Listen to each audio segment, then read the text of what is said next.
بسم اللہ الرحمن الرحیم۔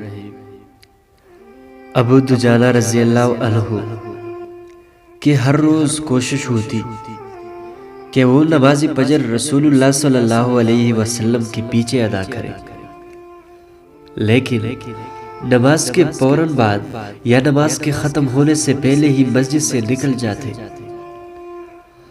رسول اللہ صلی اللہ علیہ وآلہ وسلم کی نظریں ابو دجانہ کا پیچھا کرتے۔ جب ابو دجانہ کا یہی معمول رہا تو ایک دن رسول اللہ صلی اللہ علیہ وسلم نے ابو دجانہ کو روک کر پوچھا، ابو دجانہ، کیا تمہیں اللہ سے کوئی حاجت نہیں ہے؟ ابو دجانہ گویا ہوئے، کیوں نہیں اللہ کے رسول صلی اللہ علیہ وسلم، میں تو لمحہ بھر بھی اللہ سے مستغنی نہیں ہو سکتا۔ رسول اللہ صلی اللہ علیہ وآلہ وسلم فرمانے لگے، تو پھر آپ ہمارے ساتھ نماز ختم ہونے کا انتظار کیوں نہیں کرتے اور اللہ سے اپنی حاجات کے لیے دعا کیوں نہیں کرتے؟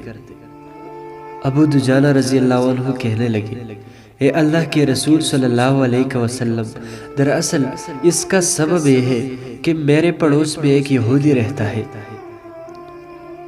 جس کے کھجور کے درخت کی شاخیں میرے گھر کے صحن میں لٹکتی ہے، اور جب رات کو ہوا چلتی ہے تو اس کی کھجوریں ہمارے گھر میں گرتی ہے۔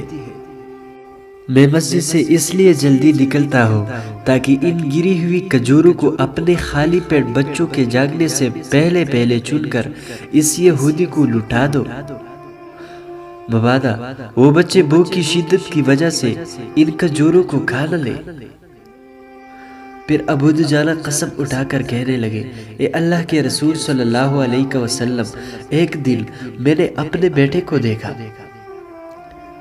جو اس گری ہوئی کھجور کو چبا رہا تھا، اس سے پہلے کہ وہ اسے نگل پاتا۔ میں نے اپنی انگلی اس کے حلق میں ڈال کر کھجور باہر نکال دی۔ اللہ کے رسول صلی اللہ علیہ وسلم، جب میرا بیٹا رونے لگا تو میں نے کہا، اے میرے بچے، مجھے حیا آتی ہے کہ کل قیامت کے دن میں اللہ کے سامنے بطور چور کھڑا ہو۔ سیدنا ابو بکر رضی اللہ عنہ پاس کھڑے یہ سارا ماجرا سن رہے تھے۔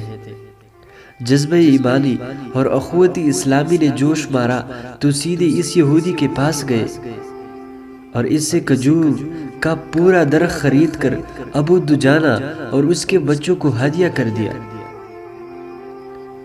پھر کیوں نہ اللہ سبحانہ وتعالی ان مقدس ہستیوں کے بارے میں یہ سند جاری کرے، رضی اللہ عنہم ورضوا عنہ، اللہ ان سے راضی ہوا اور وہ اللہ سے راضی ہوئے۔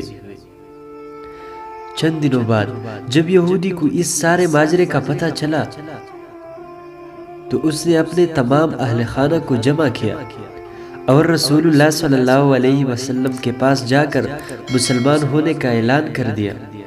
سبحان اللہ۔